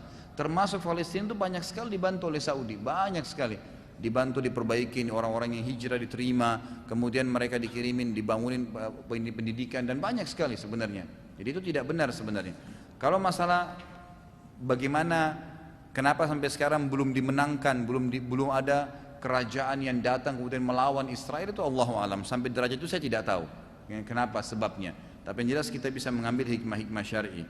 Kalau masalah membiarkan ISIS sudah dikeluarkan fatwa oleh semua ulama kok. Hampir semua ulama sudah mengeluarkan fatwa. Saya yakin Anda bisa baca di internet kan tentang gerakan ini dari mana sebenarnya dan apa fatwa ulama secara umum tentang mereka. Bagaimana pendapat Ustadz mengenai gerakan revolusi negara Arab tempo dulu yang memberontak terhadap khilafah Utsmaniyah, yang gerakan itu disponsori oleh Inggris dan sekutunya, sehingga sekarang negara-negara Arab itu seperti tunduk pada Inggris, Amerika dan sekutunya. Kalau pada saat Utsmaniyah di akhir-akhirnya seperti berdirinya kerajaan Saudi, Utsmaniyah di akhir-akhir zamannya pada tahun mendekati 1900-an ya, abad ke-19 Masehi itu, kan itu Utsmaniyah berubah jadi Republika tahun 1924. Kurang lebih tahun 1900-an itu memang sudah banyak terjadi penyimpangan, sampai-sampai kuburan-kuburan para sahabat di Madinah itu sudah dibanguni bangunan, ditaruh lampu, orang-orang sudah banyak minta tolong dengan kuburan para sahabat gitu kan. Kemudian banyak sekali di Saudi itu sudah menyebar kuburan dibangun-bangun, perbuatan syirik, perbuatan bidah mana-mana gitu. Nah, ada seorang ulama yang bernama Muhammad bin Abdul Wahhab. Dia meluruskan itu yang biasa orang-orang Syiah mengatakan Wahabi gitu kan. Dia coba luruskan itu, nasihatin orang kembalikan kepada tauhid, nggak boleh gini, ini syirik, nggak boleh terus. Lalu karena pada saat itu sudah terlalu merata gitu kan, dan didukung oleh khilafah Utsmaniyah yang ada pada saat itu gitu kan, maka berdirilah Muhammad bin Wahab ini berteman dengan seseorang yang bernama Muhammad bin Saud, yang sekarang kerajaan Saudi dinamakan Saudi itu dari Saud, Muhammad bin Saud ini, jadi dua Muhammad, dan bendera Saudi itu dua pedang, ini adalah dua Muhammad itu, yang satu alim, yang satu kepala suku. Nah, kepala suku ini menggunakan kekuatan militer yang dia milikin itu untuk meluruskan, memerangi orang-orang yang tidak mau meninggalkan perbuatan syirik tadi. Sudah sampai pada tingkat mereka menyembah-nyembah kuburan, sampai akhirnya berhasil pada saat itu memukul rata semuanya, kuburan diratakan, kuburan sahabat dikembalikan seperti zaman Nabi, kemudian tidak lagi kesyirikan. Nah, sempat Utsmaniyah pada saat itu sebagian posko-posko militernya membela orang-orang yang buat syirik. Terjadilah pecah pada saat itu perang gitu kan. Jadi di sini jangan dianggap didukung oleh Inggris. Saya pelajari sendiri sejarahnya. Kalau di Saudi nggak ada itu. Karena kebetulan syirik sudah merajalela tadi, kemudian diluruskan dan dibela kemusyrikan tadi oleh orang-orang tentara Utsmani, maka terjadilah ribut antara beberapa suku yang ada di Saudi dengan tentara Utsmani. Pada saat runtuh kerajaan Utsmaniyah ini, berdirilah kerajaan Saudi itu, gitu kan? Seperti itu gambarannya, Allahu a'lam. Bagaimana jika seorang dihukum karena suatu permainan haram seperti berjudi misalnya? Bolehkah kita membantunya supaya hukumannya diringankan?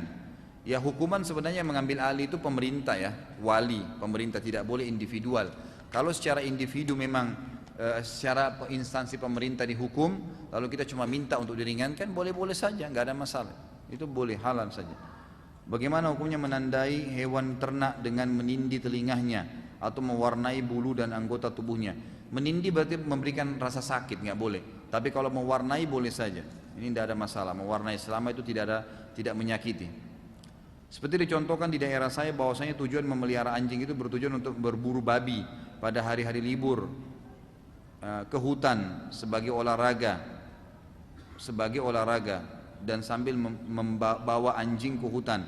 Apa hukumnya memelihara anjing tersebut?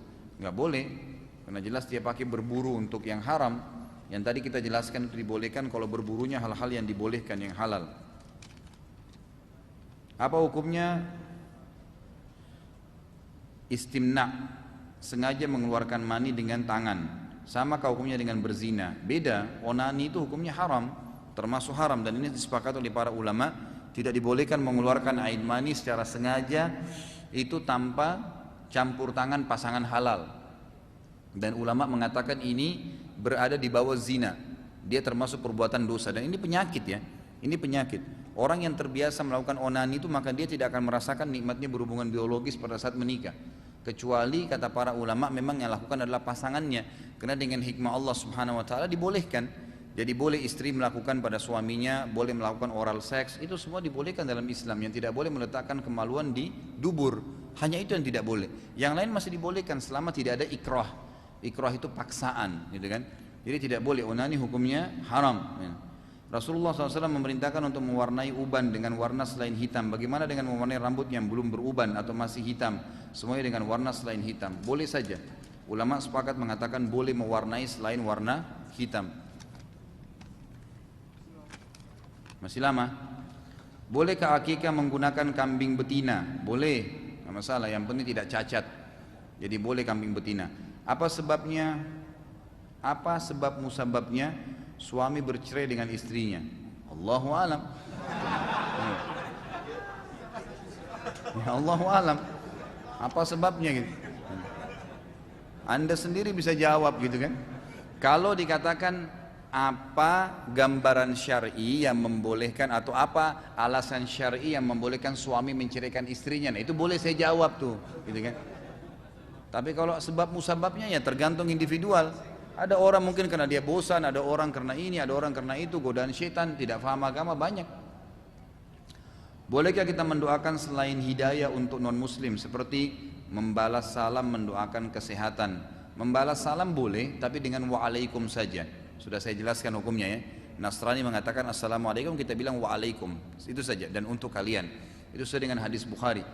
Tapi kalau mendoakan kesehatan, Allahu a'lam, saya tidak tahu. Yang boleh mendoakan hidayah. Untuk apa Anda doakan kesehatan? Hidayah lebih baik, hidayah lebih dia butuhkan, gitu kan. Semoga Allah berikan hidayah. Sudah Ustaz sekali, 10 kali doain, 100 kali doain, mungkin satu yang nyantol bisa dapat hidayah dia. Apa dalam Idul Kurban berserikat 7 orang untuk satu sapi? Ada dalilnya. Hadisnya sahih, riwayat Imam Ahmad, dibolehkan. Ya, dibolehkan untuk sapi dan unta berserikat sampai 7 orang, dan ini disepakati oleh jumhur ulama. Apa hukumnya memelihara hewan yang dilarang untuk dimakan dengan tujuan konservasi karena binatang tersebut terancam punah? Contoh harimau, burung elang, itu lain. Kalau memang diambil tujuannya untuk supaya tidak punah, dirawat, itu kan. Dan itu bukan secara individual dan bukan juga di ternak. Ini apa ini? Jadi insya Allah nggak ada masalah. Apakah sunnah membaca ta'awudz dan basmalah setelah takbiratul ihram? Iya, sunnah. Hadis Bukhari. Nabi SAW menganjurkan di rakaat pertama saja ya. membaca a'udzubillahi samil alim minasyaitonir rajim, hadis sahih, dan membaca bismillah. Nabi SAW membaca bismillah. Syekh Jibril mewajibkan membaca bismillah, tetapi bismillahnya tidak jahar, tidak kerasin. Jadi Nabi SAW itu seringkali suara bismillahnya terdengar kecil dan al-fatihahnya baru besar.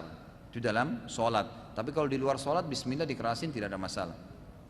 Bolehkah sholat di belakang imam yang banyak melakukan bid'ah? Contohnya niat dilafadzkan dan doa kunut. Boleh, nggak ada masalah.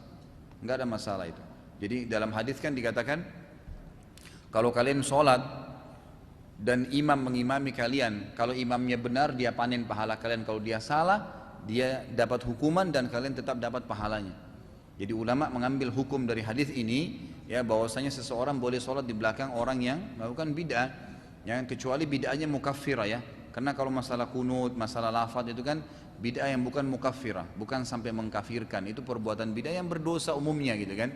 Tapi kalau mukaffirah itu kayak penyembah kuburan, ya kan, memakai jimat, dukun, berkedok kiai kemudian jadi imam. Nah ini semua nggak boleh, jelas mukaffirah, ya, sudah sampai pada tingkat mengkufurkan dia.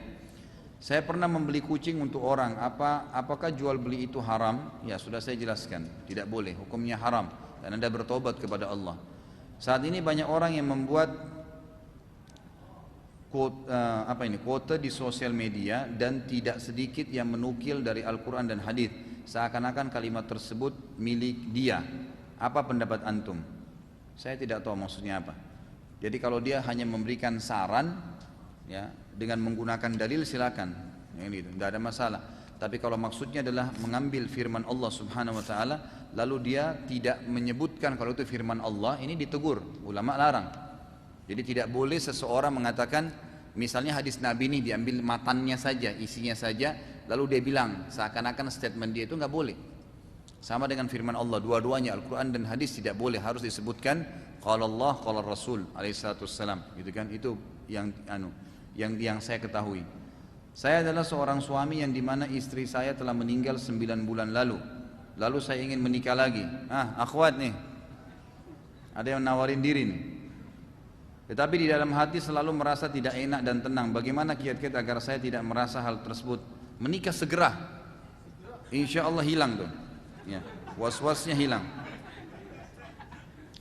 Saat Allah memerintahkan para malaikat untuk sujud kepada Nabi Adam alaihissalam, apakah sujud para malaikat sama dengan sujud manusia kepada Allah? Ya, itu pendapat jumhur ulama mengatakan sujudnya pada saat itu adalah sujud seperti sujud sholat kita sekarang. Mengapa selalu terjadi perbedaan dalam menentukan Idul Fitri dan Idul Adha? Mana yang harus kita ikuti? Sudah saya sering jawab, pemerintah, selesai. Kita punya MUI dan tidak usah ribut masalah itu lagi, insya Allah. Bolehkah kita membaca tasbih sebanyaknya saat ruku dan sujud, atau hanya 3 kali saja? Batas maksimal adalah 10 atau 11 kali. Dalam riwayat, kita harus tetap ada dalilnya, ya. Jadi Nabi SAW mewajibkan membaca sekali tasbih pada saat ruku dan sujud, dan menyunnahkannya 3 kali, dan beliau mengerjakan sendiri pribadi 10 sampai 11 kali. Maka ulama mengatakan batas maksimal adalah yang dikerjakan Nabi SAW, penentuan 10 sampai 11 kali. Berapa persen yang harus dikeluarkan setiap jual beli rumah? Tidak ada, ya. Nanti digabungkan dengan total harta. Anda beli tanah, bangun properti 5 rumah. Anda sekarang kembali ke haul. Ingat haul, ya, perhitungan 1 tahun dari masa harta kita. Tentukan sendiri, misal saya tentukan Januari ke Januari misal, atau Ramadan ke Ramadan. Pada saat saya Ramadan saya niatkan haul yang lalu, bulan Syawal atau bulan Zulhijjah, anggaplah Januari ke Januari kalau masehinya. Misal bulan saya niatkan haul, kan Januari nanti baru hitung nisab, ya, hitung batas keluarkan zakat. Ternyata Maret saya beli tanah, kemudian saya bangun 3 bulan, Juli laku. Apakah saya langsung zakatkan? Enggak. Tunggu haul 1 tahun, tunggu nanti digabungkan dengan total harta kita di bulan Januari. Jadi bukan pada saat transaksi itu. Jadi yang dikeluarkan zakatnya pada saat transaksi terjadi, ya, itu adalah panen pertanian, gitu kan, perkebunan. Nah itu pada saat haulnya, itu pada saat panennya. Kata Allah, wa'atu haqqahu yawma hasadih. Jadi berikanlah haknya pada hari dipanenkannya, gitu kan. Dan juga yang segera dikeluarkan zakatnya itu adalah harta karun yang ditemukan langsung dikeluarkan zakatnya. Selain itu Allahu a'lam ada haul 1 tahun. Saya pernah mendapati kisah teman-teman dan anak balitanya tiba-tiba berkelakuan aneh saat maghrib, dan ada pula balita yang sering berkata ia melihat fulan padahal fulan bukanlah penghuni rumah tersebut, tidak sedang berada di rumah tersebut. Sebenarnya bagaimana cara kita melakukan penjagaan terhadap anak-anak saat maghrib, dan bagaimana menanggapi penglihatan anak atas sesuatu yang tidak kita lihat? Ruqyah sederhana, bacain ayat Al-Fatihah, ayat kursi, Al-Fatihah, Al-Falaq, An-Nas, ditiupkan di badannya. Kalau dia sering melihat bukan di arah matanya, insya Allah dalam beberapa hari hilang itu, dengan izin Allah hilang. Tapi ya kuan dengan keyakinan ya, itu namanya di ruqyah syariah. Itu biasanya memang gangguan syaitan. Syaitan biasa masuk mengganggu anak-anak biasanya ya. Makanya anak-anak itu usahakan jangan didengarkan musik, kan gitu. Anak-anak itu dengarkan tilawah, itu termasuk cara-cara menamingnya. Kemudian sering kita membaca Al-Quran di dekat dia, sering perlihatkan dia kalau kita lagi sholat gitu kan. Jadi gerakan-gerakan ibadah umumnya, sehingga tidak ada celah bagi syaitan untuk masuk. Dan memang waktu maghrib ini ada larangan ya, kata Nabi SAW, kalau maghrib maka masukkanlah anak-anak kalian, karena sungguhnya syaitan mulai menyebar pada waktu maghrib itu. Makanya kita mengatakan wa min syarrin ghasiqin idza waqab. Ghasiq itu waktu malam, waktu maghrib. Idza waqab pertama tiba. Jadi kita dianjurkan minta menjauhkan diri dari Allah dari awal tibanya malam, karena biasanya syaitan menyebar. Makanya lebih banyak orang maksiat di waktu malam hari. Mohon penjelasan atas beberapa pertanyaan berikut. Yang disebut ahli kitab itu siapa? Apakah ahli kitab pada masa sekarang termasuk kaum kafir? Ahli kitab Yahudi, Nasrani. Semua yang mengaku pengikut Nabi Musa Yahudi sampai hari kiamat. Semua yang mengaku pengikut Nabi Isa sampai hari kiamat namanya Nasrani. Dan duanya dalam Al-Quran disebutkan ahli kitab, gitu kan? Dua-duanya sampai hari kiamat, tidak ada batasnya. Jadi tidak bisa dibedain, karena statement Yahudi mengatakan ya Uzair anaknya Allah, dan Nasrani mengatakan Isa anaknya Allah dari zaman Nabi SAW sebelum diutus kok, bukan baru sekarang, gitu kan? Kitab mereka sudah diubah-ubah dari dulu, bukan baru sekarang. Al-Quran datang meluruskan penyimpangan itu. Jadi mereka tetap ahli kitab, karena kalau kita bilang mereka bukan ahli kitab berarti otomatis hukum-hukum dalam Al-Quran tentang mereka juga terhapus, kan gitu. Ya, boleh menikah dengan wanita ahli kitab, tapi tetap konsepnya adalah lebih baik mukminah, lebih baik muslimah dan mukminah. Sehingga kasus misalnya setelah laki-laki meninggal, kita khawatir nanti anak kita murtad dengan dia, itu hilang, gitu kan?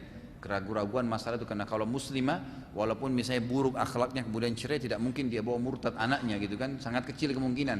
Beda kalau mu'allaf, gitu kan? Maka jauh lebih aman kalau menikah dengan muslim dan muslimah. Beberapa teman ana bersahabat dengan non muslim. Sebenarnya apa batasan kita sebagai muslim dan muslimah dalam pergaulan non muslim? Boleh saja, nggak ada masalah, nggak ada masalah.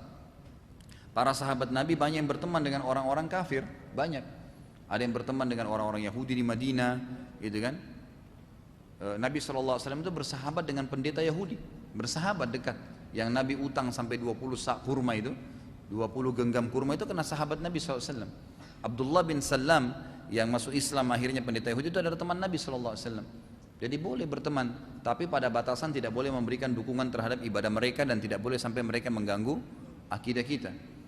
Ustaz, saya mengagumi kecerdasan ilmu seorang ustaz atau guru yang saya ikuti tiap tausiah dan kajian yang beliau berikan melalui video, hingga berharap anak saya berjodoh dengan anaknya. Padahal anak belum tentu serupa bapaknya. Keinginan seperti ini apakah boleh? Apakah saya nggak ada apa-apa atau tidak ada sukufu dengan beliau? Tidak ada masalah, karena kita lihat orang itu soleh, kita berharap nanti anak kita sejodoh dengan anaknya, bisa saja, Allahu a'lam. Ya kan gitu. Waktu contohnya, jadi boleh ya, bukan aib Bapak Ibu sekalian, bukan aib pada saat saya punya anak misalnya, kemudian saya tawarkan kepada seorang yang soleh, itu bukan aib. Makanya Hafsah radhiyallahu anha, istri Nabi SAW ya, sebelum jadi istri Nabi itu sempat waktu sudah Umar anggap butuh suami, itu Umar keliling tuh. Umar datangin Abu Bakar pertama, wahai Abu Bakar, Hafsah sudah layak jadi istri, nikahilah. Jadi di sini Umar mencari siapa yang bisa menjadi anak mantunya yang paling soleh, yang dianggap cocok sama dia. Dia nggak datangin orang-orang sembarangan, tapi Abu Bakar yang datangin. Abu Bakar bilang saya nggak ada hajat. Dia datangin Utsman bin Affan, wahai Utsman, Hafsah layak dinikahi, nikahilah. Ya, Kata Utsman, saya sekarang tidak punya hajat, gitu kan. Ditolak oleh Utsman dengan cara baik-baik. Lalu Umar kembali dan sholat malam lalu berkata, ya Allah berikanlah jodoh terbaik untuk anakku Hafsah yang bisa membantunya dunia dan akhirat. Lalu Nabi SAW besok melamarnya. Dan dilamar oleh Nabi SAW dari doanya Umar. Tapi di sini kita ambil pelajaran, boleh seseorang, memang itu malah dianjurkan seorang ayah mencari jodoh yang baik buat anaknya. Ya, itu tidak ada masalah. Seorang ibu juga begitu. Kan gitu, kita berharap mudah-mudahan dengan ayahnya orang soleh, anaknya pun jadi soleh, insya Allah, mudah-mudahan gitu kan, mudah-mudahan. Tapi kalau kita lihat misalnya ayahnya soleh, kemudian anaknya tidak misalnya, ya kita jangan jadikan patokan, gitu kan, belum tentu. Nabi Nuh alaihissalam nabi, tapi anaknya meninggal dalam keadaan kafir, itu bukan mustahil. Lebih utama mana sholat qobliyah atau ba'diyah? Masing-masing sholat tersebut pahalanya apa? Ya masing-masing lah. Qobliyah kan sebelum, ba'diyah sesudah. Jangan dipertemukan mana yang lebih afdal, dua-duanya dikerjakan, gitu kan? Jadi kalau Anda perlu tanya, kalau saya masuk masjid, lebih afdal tahiyat masjid atau sholat qabliyah, nah itu baru ketemu. Kalau sholat qabliyah sama ba'diyah gimana caranya cari mana afdal ini? Dua-duanya waktunya berbeda, dikerjakan sebelum dan sesudah sholat wajib, gitu kan? Jadi masing-masing punya kelebihan tentunya dengan izin Allah. Ini tergantung daripada hadis-hadis Nabi SAW yang sudah sering kita sampaikan. Seperti misalnya kata Nabi SAW, siapa yang menjaga 4 rakaat sebelum duhur, 4 rakaat sesudah duhur. Jadi qabliyah sendiri, ba'diyah sendiri. Maka Allah akan mengharamkan baginya api neraka. Itu kan, semoga Allah merahmati seorang hamba yang selalu menjaga 4 rakaat sebelum asar. Dan itu semua diingatkan oleh Nabi SAW. Saya memiliki teman yang bekerja pada bagian pengelolaan daging. Daging yang diolah ada yang mencakup daging yang juga tidak boleh dikonsumsi. Jadi dia mengelola daging halal sekaligus haram. Bagaimana penghasilan dan gaji yang ia terima? Apakah semua jadi haram? Dia sedang berusaha mencari pekerjaan lain. Allahu a'lam, minimal syubhat ya. Minimal syubhat. Ini hal yang samar-samar. Karena dia akhirnya mengelola sesuatu yang haram dan akhirnya disebarkan, gitu kan? Akhirnya disebarkan dan dikonsumsi oleh orang-orang. Walaupun orang yang konsumsi itu adalah orang yang dasarnya makan yang haram. Dan mudah-mudahan saya doakan bisa mendapatkan kerjaan yang halal. Ustaz, apa hukumnya kerja di pajak atau bea cukai? Pajak umumnya boleh saja, bea cukai juga dibolehkan. Instansi pemerintah. Yang tidak boleh kalau Anda salah gunakan jabatan itu. Produk haram misalnya, tidak boleh oleh pemerintah, kita bolehin aja karena disogok. Nggak boleh. Bekerja yang benar, ikutin peraturan, insya Allah tidak ada masalah. Dalam Islam ada karma enggak? Kalau ada, apa itu dan bagaimana menghindarinya? Sudah saya bilang, sebenarnya bisa kita, kalau saya pribadi mengatakan tanda kutipnya itu ada. Ya, adanya ini sesuai dengan sabda Nabi SAW, al-jaza min jinsil amal, balasan sesuai dengan kadar perbuatan seseorang. Sebagian ulama mengatakan ini sama dengan karma, gitu kan? Jadi itu boleh saja terjadi. Misal kita pernah berbohong, kita taubat, satu waktu pembersihannya juga mungkin kita akan dibohongin. Itu sesuatu yang wajar saja, gitu kan? Ustaz, bagaimana jika kita lupa rakaat sholat kita? Haruskah kita sujud sahwi? Jika iya, bagaimana tata caranya? Iya, ulama mengatakan wajib bagi orang yang mengingatnya. Dan tata cara sujud sahwi, kalau kita mengingat jumlah rakaat yang kita lupa itu sebelum salam, maka sujud sahwinya sebelum salam. Misal lagi sholat, ini 3 atau 4 ya, kita harus pilih yang lebih sedikit ya. Kata Nabi SAW, kalau seseorang dari kalian sholat lalu dia lupa berapa rakaat, maka pilihlah yang paling sedikit. Misal 3 atau 4, kita pilih 3. Kata Nabi SAW, kalau nanti dia setelah salam ternyata lebih 1 rakaat, maka dia telah diberikan balasan oleh Allah karena sudah sempurna targetnya. 4 jadi 5 lebih, gitu kan? Karena dia lupa. Tapi kalau dia pilih yang lebih banyak, misal 3 atau 4 nih, ternyata dia pilih 4. Dan memang sholatnya memang waktu itu kurang 1 rakaat, maka dia akan kekurangan pahala, bahkan bisa tidak diterima oleh Allah Subhanahu wa ta'ala. Maka kita pilih yang lebih sedikit, gitu kan? Nah, kalau kita ingat kesalahan kita sebelum salam, sujud sahwi ini kelalaian sebelum salam. Kalau misalnya kita sudah bubar nih, selesai salam, duduk sama teman ngobrol, terus tiba-tiba kita baru ingat, tadi lupa 1 rakaat nih. Kembali lagi, langsung kita berdiri, hadap kiblat, sholat 1 rakaat yang terlupa, kemudian kita salam, habis salam baru sujud sahwi. Sebagaimana hadis Bukhari, Nabi SAW pernah sholat asar, kemudian begitu tahiyat 2 rakaat, beliau salam. Habis itu beliau zikir. Kata para sahabat, kami mengira wahyu turun, mengubah sholat asar kembali kepada seperti masa di Mekah. Kan waktu di Mekah itu, sholat waktu awal diperintahkan Isra Mi'raj itu semuanya 2 rakaat ya. Subuh 2 rakaat, duhur 2 rakaat, asar 2 rakaat, maghrib 2 rakaat, isya 2 rakaat. Memang awal Isra Mi'raj begitu. Nanti tahun 2 Hijriah baru berubah seperti sekarang nih. Subuh yang tetap, yang lainnya ditambah. Duhur, asar, isya ditambah 2 rakaat, maghrib ditambah 1 rakaat. Maka subuh tetap dalam hukumnya gitu kan. Maka sahabat mengatakan kami mengira wahyu turun mengembalikan sholat asar kepada hukum awal 2 rakaat. Karena Nabi SAW zikir, habis itu Nabi berdiri sampai depan pintu. Dan para sahabat mengatakan kami tidak berani menegur Nabi karena masih ada Abu Bakar dan Umar dalam saf. Mereka pun diam, artinya ada orang yang dituain tuh. Mereka diam, ada ulamanya di sana. Akhirnya ada seorang sahabat Badui mendekati Nabi SAW berkata, ya Rasulullah, apakah wahyu datang, turun, mengubah sholat asar menjadi 2 lagi?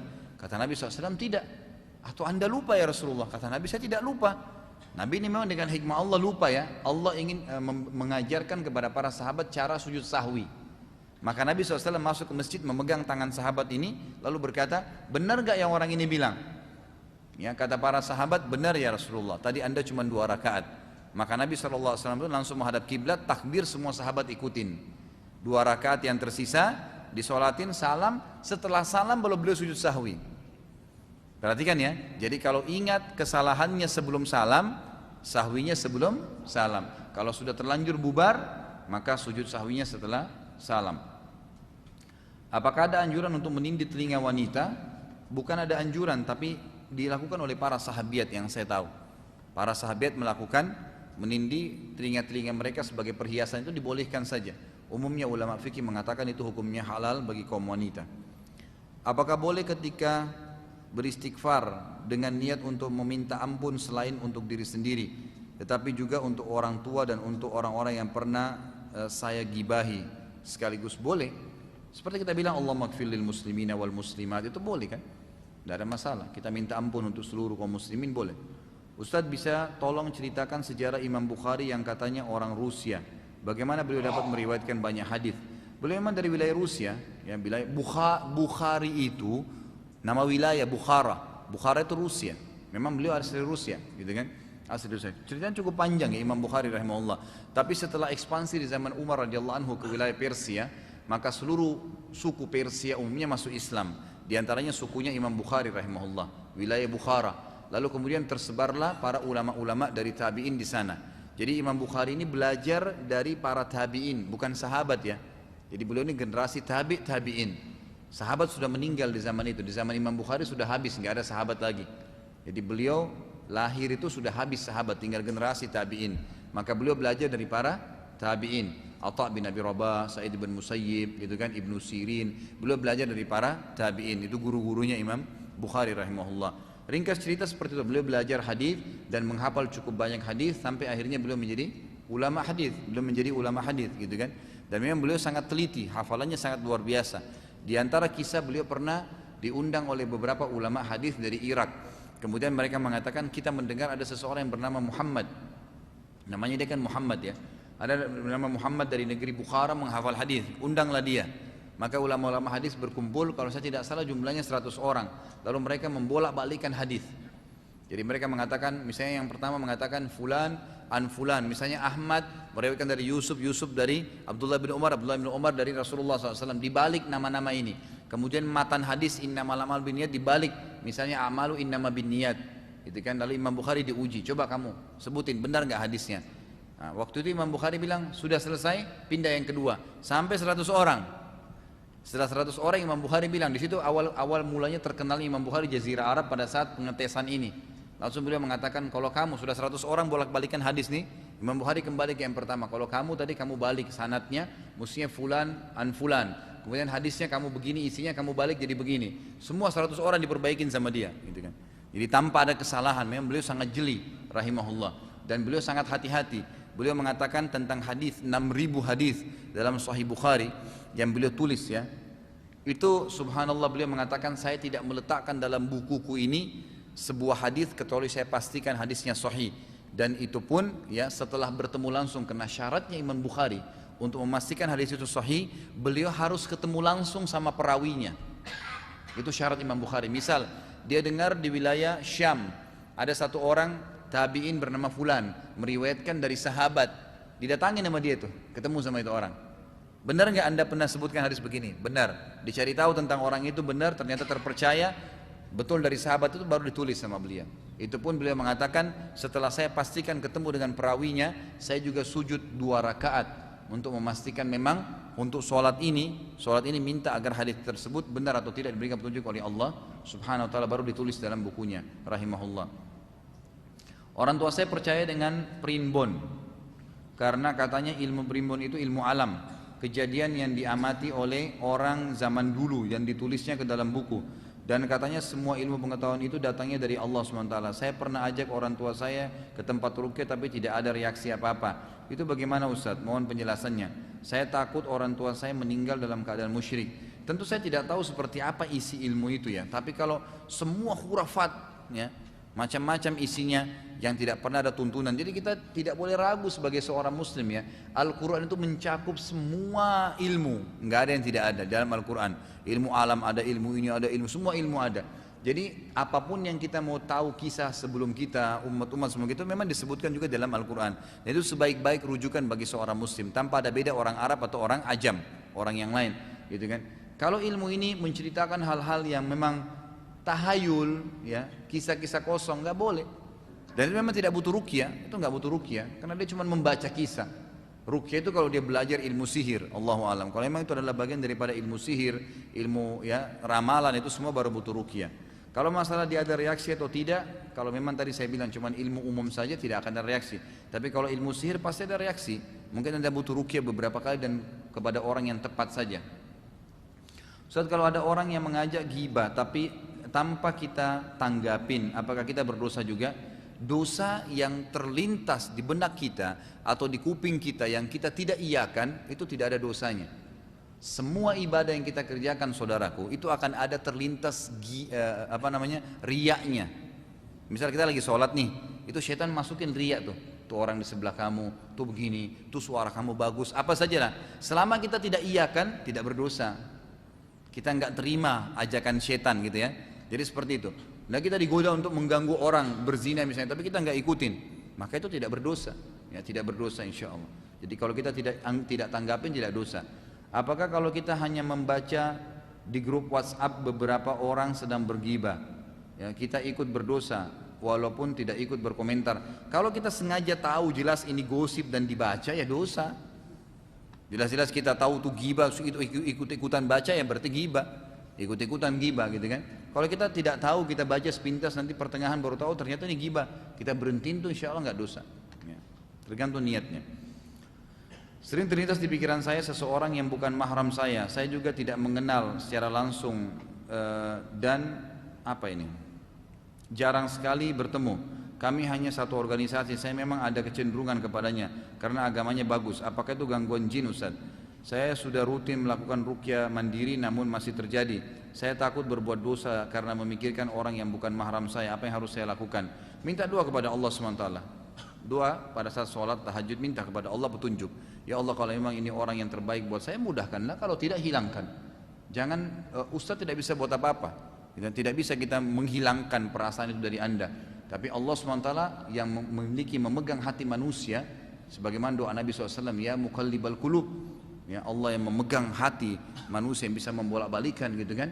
Tsabbit qulubana ala dinik, tekankanlah, pastikanlah hati kami dalam agamamu. Kata sebagian ulama adalah setiap ada sesuatu maksiat yang bisa mengganggu hati manusia, maka dia semestinya berdoa kepada Allah untuk ditekohkan hatinya. Seperti itu. Apakah ada larangan penggunaan lonceng pada kalung hewan pemeliharaan kucing? Setahu saya lonceng dilarang, ya. Setahu saya lonceng dilarang dengan alasan apapun.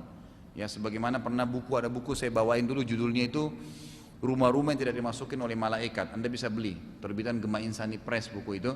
Coba dibeli, itu termasuk ada hadis yang sangat keras, larangan di rumah atau dimanapun menggunakan lonceng karena menyerupai tradisi orang-orang Nasrani.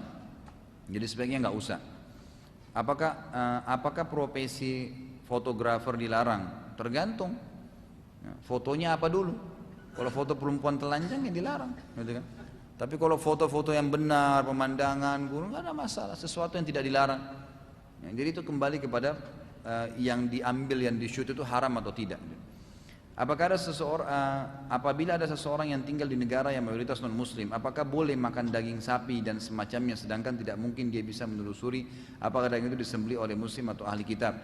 Allahu alam, yang saya tahu ya, di negara-negara non muslim, dan hampir semua pada saat saya mencari informasi saya temukan sama. Di negara non muslim itu Umumnya subhanallah dengan hikmah Allah ada komunitas muslim. Ada komunitas muslim, kalau kota-kota besar ya, lain kalau memang di pedalaman yang jauh, pelosok itu mungkin lain. Tapi kalau di kota-kota besar ya kayak di Australia ada di Melbourne, ada di Sydney, ada di Brisbane, itu kota-kota mungkin di London, di Eropa, di Paris, mungkin di Perancis itu kota-kota besar umumnya ada komunitas muslim dan umumnya ada mereka punya hari Jumat mereka sholat di mana nanti setelahnya ada makan-makan, ada yang jual makan itu ada insya Allah gitu kan ada.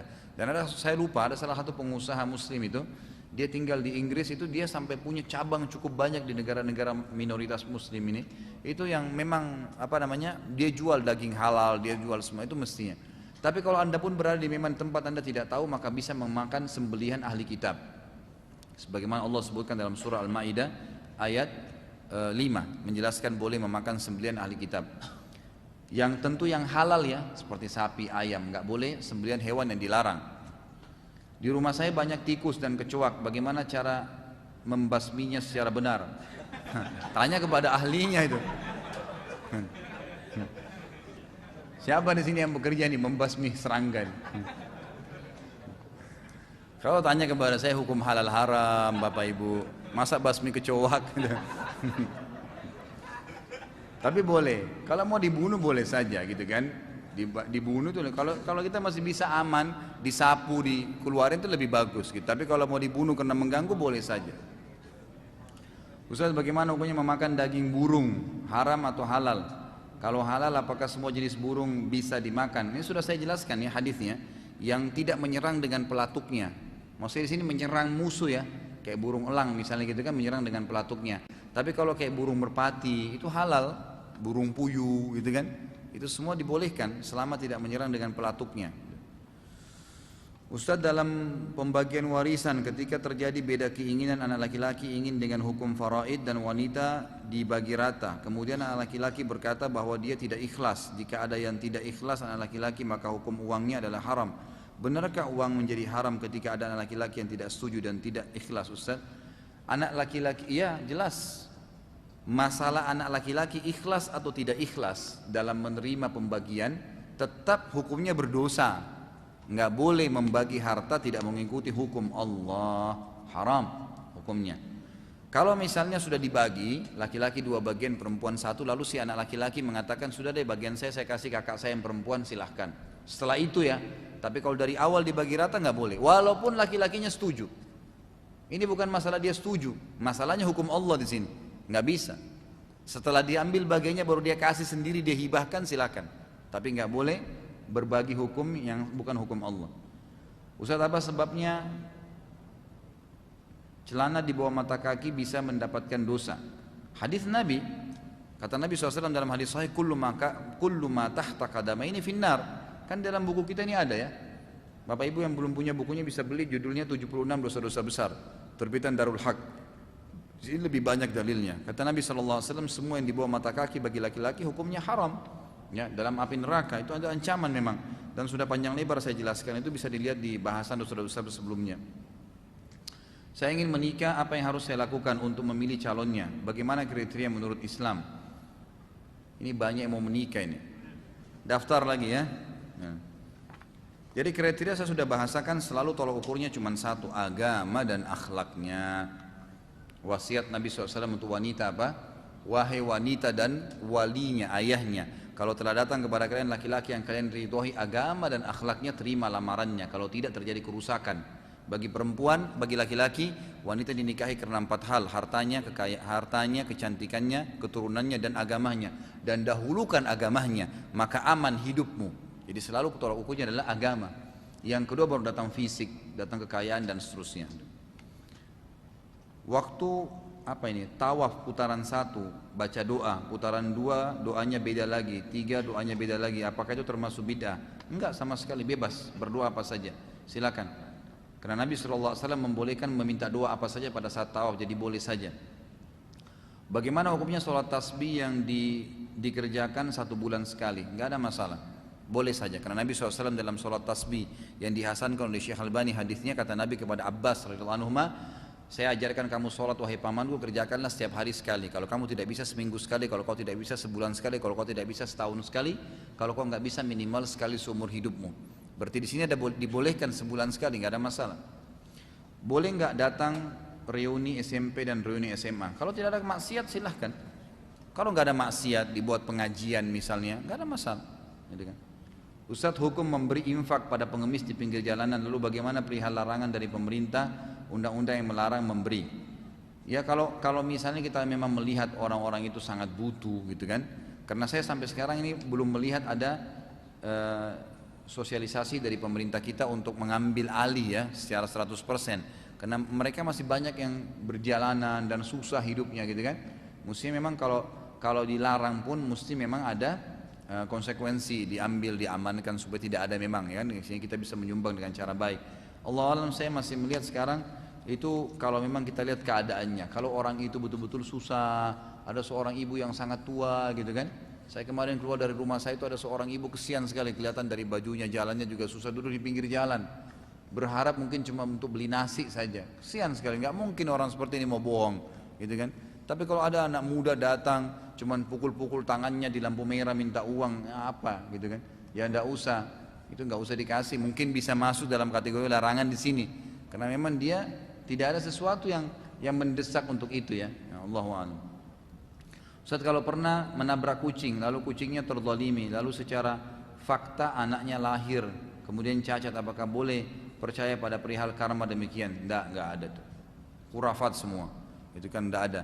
Jadi kalau kita tabrak kucing ya ditabrak. Oh, masa kalau anda sengaja beristighfar pada Allah, tidak sengaja juga istighfar, dikubur. Jadi bohong semua itu, tahayul di Indonesia itu ya. Mengatakan kalau tabrak kucing nanti mobilnya juga tabrakan, nanti anaknya kalau lahir cacat, itu nggak ada. Nggak boleh dipercaya, itu tatayur namanya. Menggantungkan nasib dan bahaya pada benda tertentu. Ustaz, tolong berikan nasihat untuk pasangan yang baru melangsungkan pernikahan. Nasihat saya pertama, perdalam ilmu syar'i, kenali, yang kedua kenali kewajiban-kewajiban dan hak masing-masing lalu jalankan gitu kan. Selalu jadikan Allah dan Rasulnya sebagai rujukan dalam rumah tangga, kemudian jalankanlah rumah tangga itu sesuai dengan agama. Ringkasnya begitu ya. Apa hukumnya melakukan siraman atau upacara adat sebelum nikah walaupun niatnya cuma melaksanakan tradisi adat saja, apakah itu termasuk bid'ah? Kalau setahu saya Allah alam itu dilarang oleh para ulama. Semua itu dilarang karena biasanya punya tujuan, dimandikanlah, di apa itu biasanya punya tujuan, punya maksud. Walaupun kadang-kadang orang tua kita kalau tua kita nggak mau kerjain dikatakan ini enggak kok, cuman biasa adat aja, tetap nggak boleh. Karena memang dalam Islam yang Nabi SAW contohkan pernikahan itu dimudahkan. Kemarin tuh saya lagi diundang di Hong Kong, subhanallah saya ceramah. Pas saya ceramah ada satu orang, ada dua kejadian pada saat itu. Saya ceramah di depan banyak sekali TKW kita di sana kemarin tuh. Bisa yang hadir mungkin Masya Allah ratusan orang, mungkin lebih bahkan ya. Kemudian ada dua kejadian, yang satu ada satu Nasraniyah kalau nggak salah perempuan mau masuk Islam, minta supaya Ustadz tuntun syahadat. Yang satu lagi mau nikah, ya calonnya dari Jepang apa kalau nggak salah, yang mempelai perempuannya kerja di Hong Kong itu sendiri. Lalu kesempatan itu saya gunakan momen untuk mengingatkan mereka. Saya bilang perhatikanlah mudahnya agama Islam di contoh yang saya praktikin. Anda ibu yang mau masuk Islam? Iya katanya. Baik, sekarang saya tuntun syahadat Anda di tempat Anda. Nggak ada kewajiban mandi, nggak ada kewajiban apa-apa. Syahadat dan Anda sudah muslimah. Anda meninggal semenit kemudian Anda akan masuk surga. Silakan. Asyhadu an la ilaha illallah, asyhadu anna muhammadar rasulullah. Diucapin syahadat sambil menangis ibu itu, subhanallah. Sudah selesai. Udah ya, ini sudah muslimah. Saya bilang, Anda mau ucapkan selamat sama dia silahkan, tapi begini, nggak ada yang lain untuk syahadat. Jadi jangan tunggu syahadat teman-teman yang Anda kenal atau siapapun. Syahadat yang penting. Nggak usah kasih buku tebal dulu nih pelajarin ya, baru suruh syahadat, gitu kan?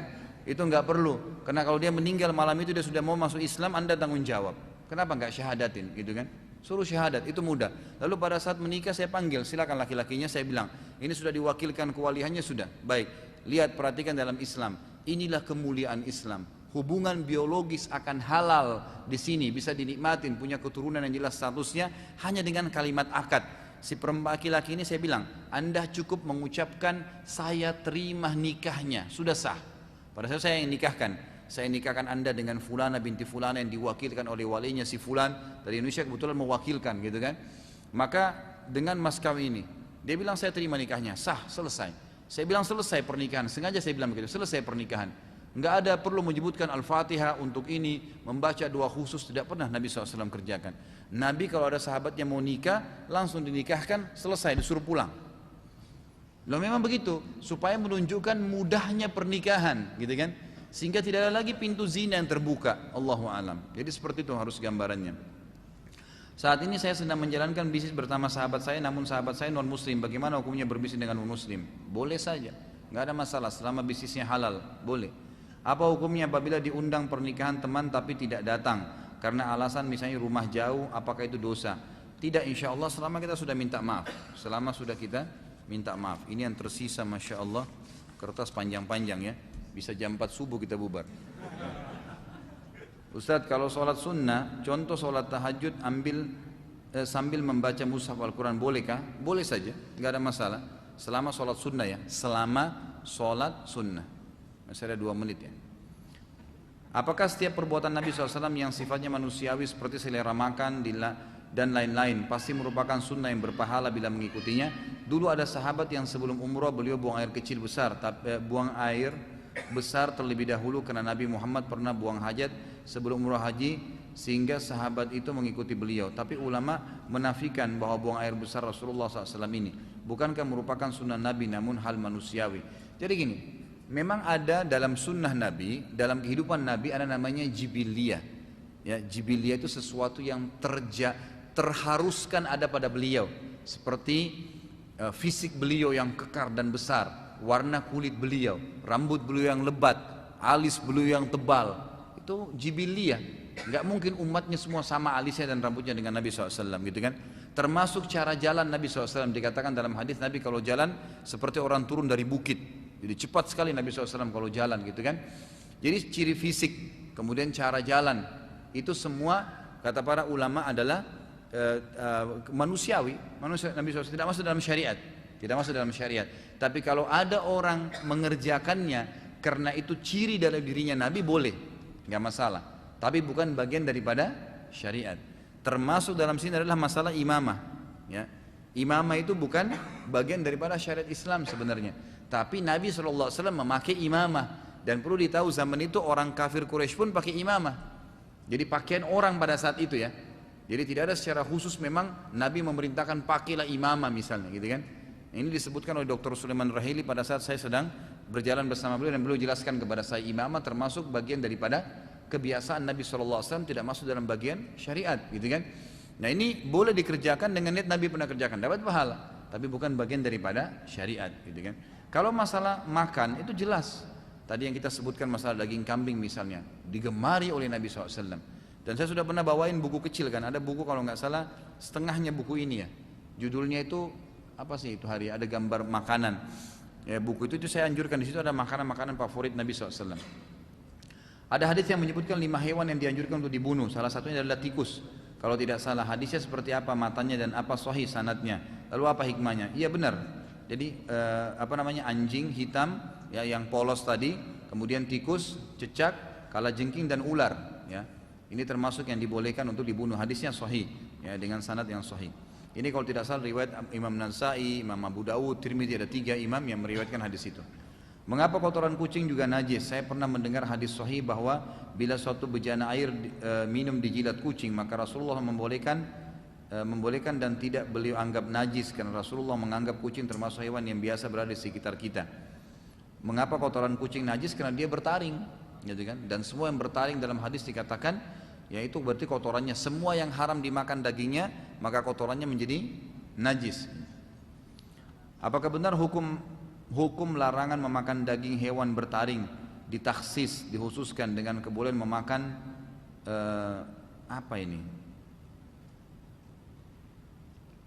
dubuk ya, atau hyena. Hyena atau dubuk merupakan salah satu hewan buas yang bertaring, tetap tidak boleh. Tidak ada pengkhususan. Semua yang bertaring dalam hadis sahih Bukhari dikatakan haram dikonsumsi. Tadi antum menyebutkan lukisan tumbuh-tumbuhan karena termasuk makhluk hidup. Apakah haram bila berada di rumah? Apakah tidak bertentangan dengan hadis bahwa Rasulullah mengajarkan bila harus melukis maka boleh melukis tumbuh-tumbuhan? Tidak, saya sudah bilang kan, saya tidak mengatakan lukisan tumbuh-tumbuhan tidak boleh. Jadi melukis tumbuh-tumbuhan itu tidak masuk dalam larangan, karena harus yang dilarang itu yang berjiwa, yang berjiwa itu seperti ruh ya.